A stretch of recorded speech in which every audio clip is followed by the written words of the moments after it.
Good morning, everyone. This is Bill West. I'm the forester for the city of Roanoke, and today we're going to be doing some virtual tree walking and some horticultural work with Laura Reilly. I'll let her introduce herself later.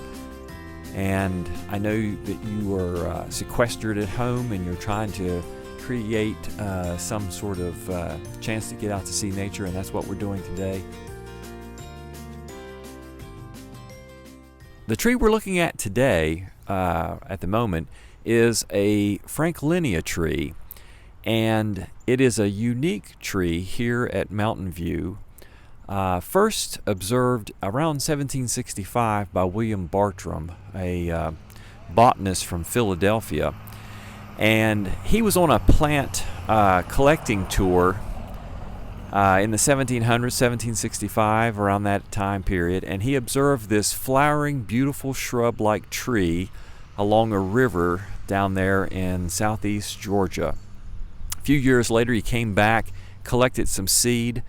A few years after that, he came back and could not find a single species at all. In fact, the last known sighting of it was around 1803, and there's some anecdotal stories of seeing it in the 1840s, but really since the early 19th century we've never seen it in the wild again.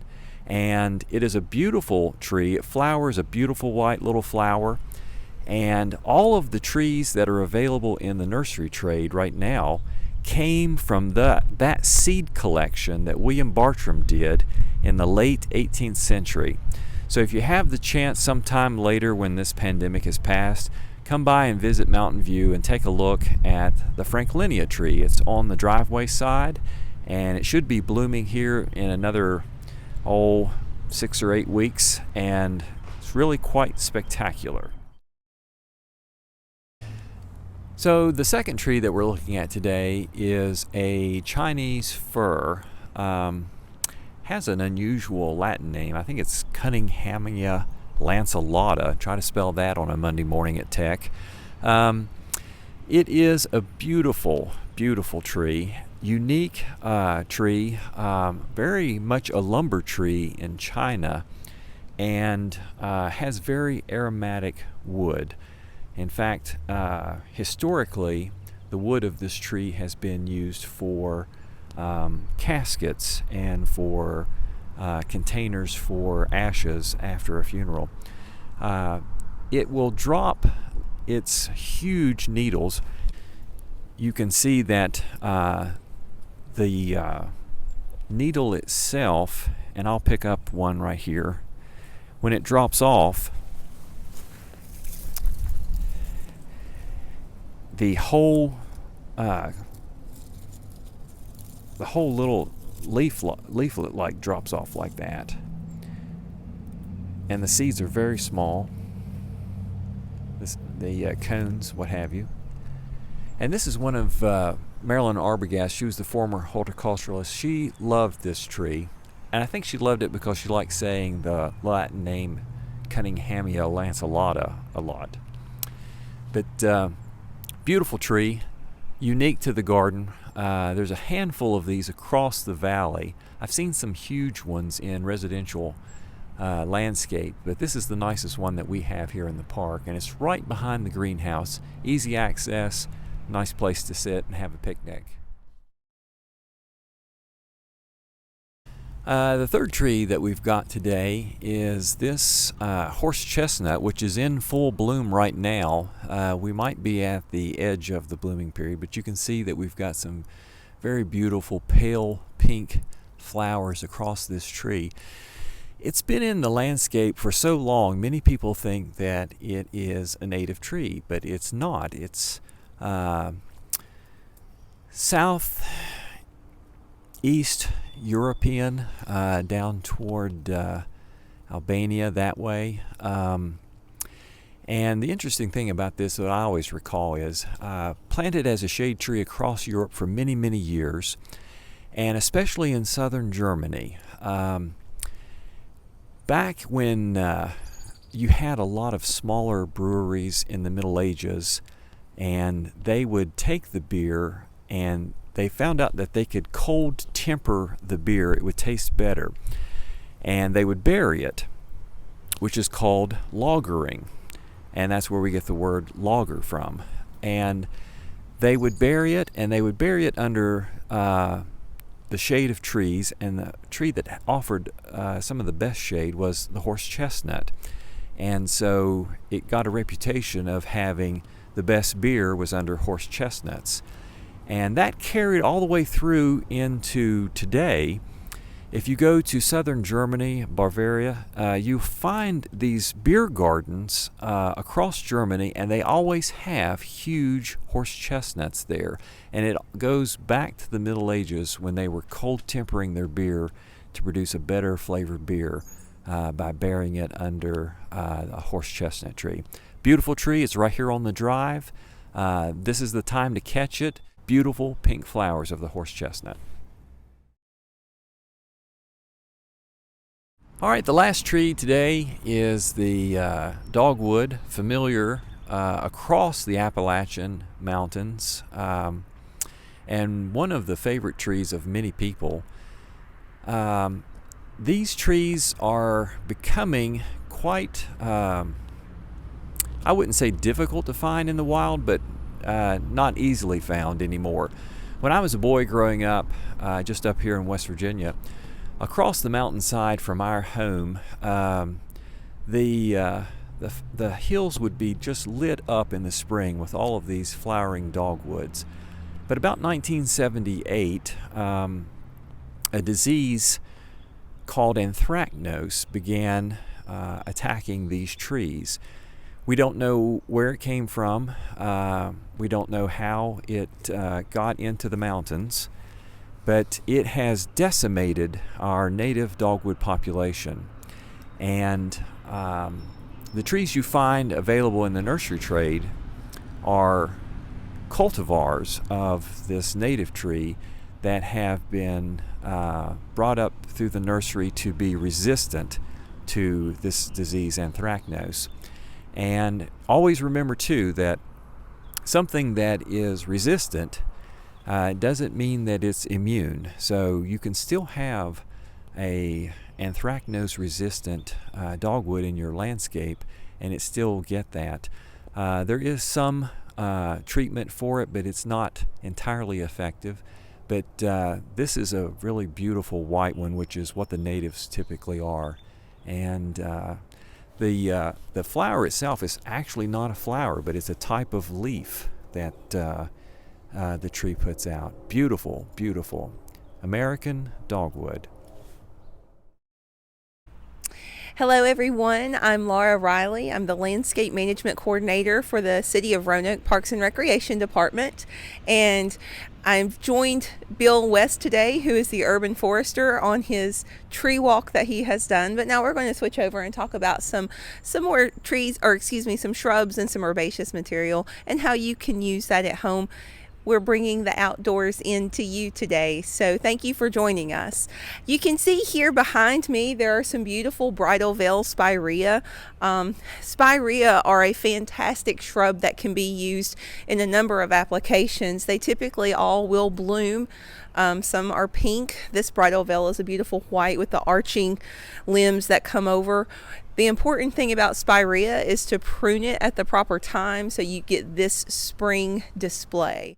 We'll come in and prune these right after they bloom, and then they will put out new growth, and so then next spring we will have this show and display again. We've complemented this planting. This has been here for some time actually, but there's a beautiful on the ground on the left here. We've got white candy tuft. Candy tuft is a beautiful hardy little evergreen ground cover that does great over walls and just as a very beautiful ground cover.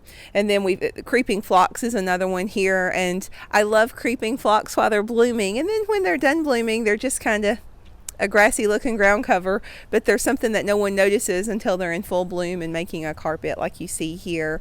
And then what we're waiting on, the tulips are just finishing up, and then there's some Shasta daisies that will come up and bloom this summer.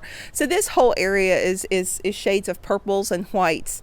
The Shasta daisies will bloom white, and it's a nice little theme that has a very natural look to it, but it's very fitting for the landscape design here at Mountain View. I wanted to take just a second and highlight this little peony garden that is here on the side of Mountain View. This is one of my favorite spots, and it's kind of blocked from the drive and also from the street. You don't really notice it until you peep around the corner of the yard. And by the end of April, this show will be spectacular. There is an assortment of species and cultivars of peonies in here. You see the single white ones that are just finishing up their blooms, but the rest of these are bright shades of red and pink and purple, and they will be blooming by the end of April. So if you're out and about, it's worth a quick drive by to see these beauties in bloom, because this is a stunning collection of these. So stop by. We get quite a few questions about the garden at Mountain View. Everyone remembers how it was the rose garden at Mountain View, or the rose garden at the Fishburn Mansion. And the history a little bit behind that is that the roses that were here, they were beautiful when they were healthy, but they were struck with disease and blight, and both the control and the resources required to manage those roses, as well as the constant concern about the blight, led to the decision to remove these roses and sort of transform the garden into what you see here today. The wonderful thing that came out of the removal of the roses was a partnership and a collaboration with the Blue Ridge Daylily Society. Those Daylily Society members, they hybridized several different varieties of daylilies and donated those, and we've spread them out through here. Again, that was around 2015 when that took place. And so the daylilies will bloom later in May, early June is when they'll start to come up and peep through. So it's a wonderful time for you to come and walk through. All of the daylilies are labeled with very specific names and the hybridizers of those plants. So we're sad that we had to remove the roses, but it also resulted in a great partnership and collaboration with the Daylily Society. All of the daylilies are located in the lower portion, the lower bed here at the garden. I wanted to take just a second and highlight this beautiful flowering shrub here at the top edge of the garden.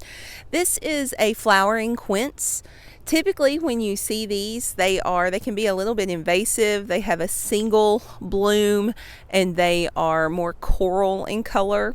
This is a beautiful double red flowering cultivar.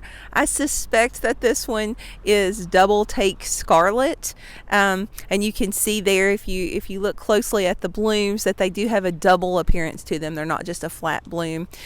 Quince, or it's my favorite Latin word, is K. anomalies, is how I say that, is a incredibly hardy and tolerant shrub. I have seen these used as privacy barriers. They can get quite large, 10 feet plus if you let them. We try to keep this one in check. I'm not sure this cultivar will get quite that large, but the vibrant spring color makes it worth the extra effort to keep it to the size that you want it to be. This is so lovely to see this in the early spring when we're kind of waking up from the winter. I just love this. I have some personally, and I prune them very, very hard, and every year they still put on a beautiful show.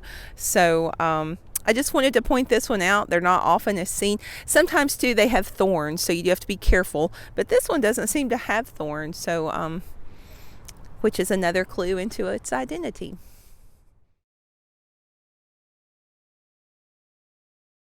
These beautiful plants are actually coming to the end of their bloom time. These Hellebores are a lovely option if you're looking for something that blooms in late January, early February. This particular variety is a white blooming one, but they have really come out with some beautiful new cultivars that have very deep pink, very intense colors, and it's lovely to see their heads peeping out of the snow, not Not that we had snow this year, but these are one of the few winter blooming plants that are a lovely option for our area. Hellebores tend to be a little bit more on the expensive side, but as you can see, their blooms last for months, and they really are worth it. This is again, a more of a classic variety in this white blooming, but we have another one that has a dark purple bloom as well.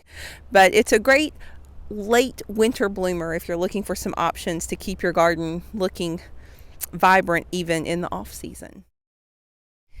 This is a beautiful cultivar of a double blooming Columbine or Aquilegia.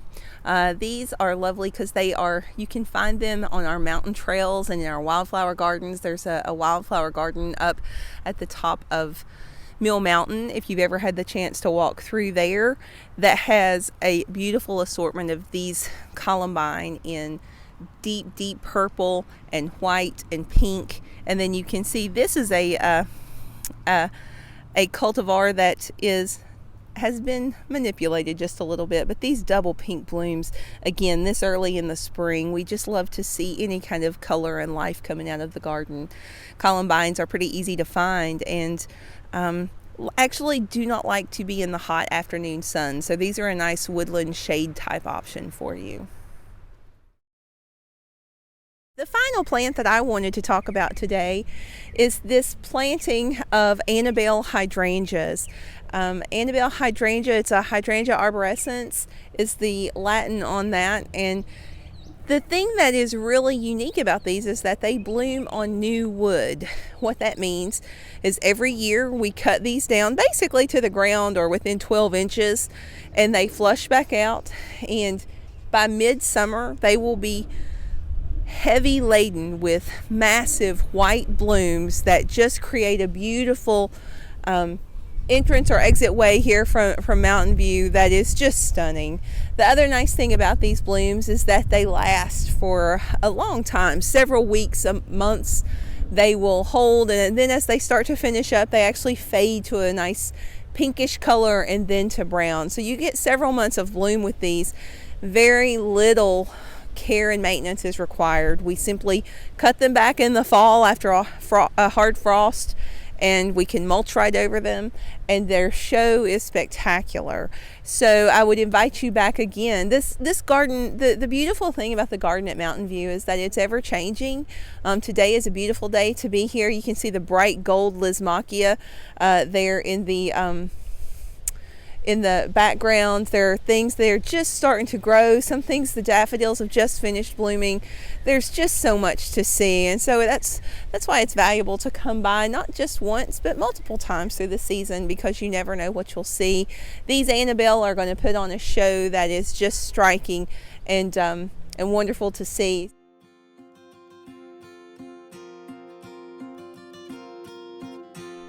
We want to thank you all for joining us today on this tree walk and this virtual walk through the Mountain View Garden. We hope that you've enjoyed it. We hope that you are all staying safe, staying home. But if you do get out, we hope you visit our parks and enjoy the beauty that is all around us in this beautiful city.